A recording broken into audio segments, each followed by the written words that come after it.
Assalamualaikum warahmatullahi wabarakatuh. Saya Vivi Mardita dengan NIM 23042251, Prodi Ilmu Administrasi Negara.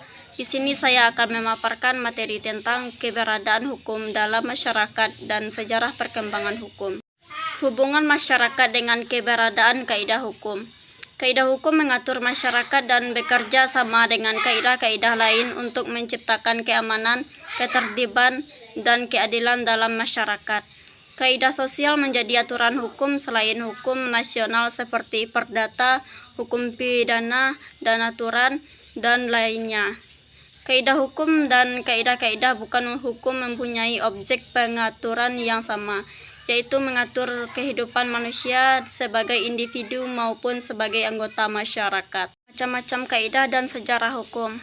Kaidah hukum dapat dibagi menjadi beberapa macam, antara lain kaidah hukum formal, kaidah hukum material, kaidah hukum substantif, dan kaidah hukum prosedural. Kaidah hukum formal adalah kaidah yang mengatur tentang macam-macam cara pembuatan hukum, sedangkan kaidah dan kaidah hukum material mengatur tentang isi dari hukum itu sendiri.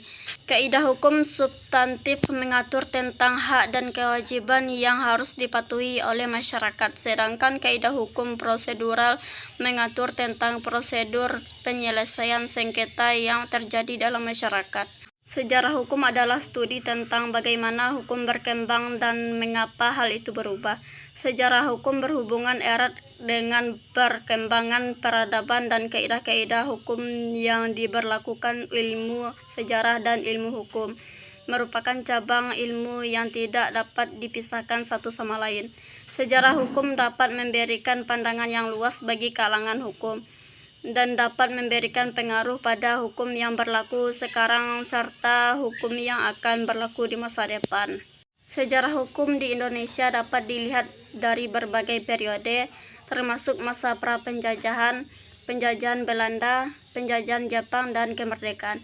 Pada masa pra-penjajahan, hukum di Indonesia bercorak pluralistik, dengan hukum adat dan hukum Islam yang berlaku bagi masyarakat. Terima kasih atas perhatiannya. Mohon maaf jika ada kesalahan dan kekurangan. Wassalamualaikum warahmatullahi wabarakatuh.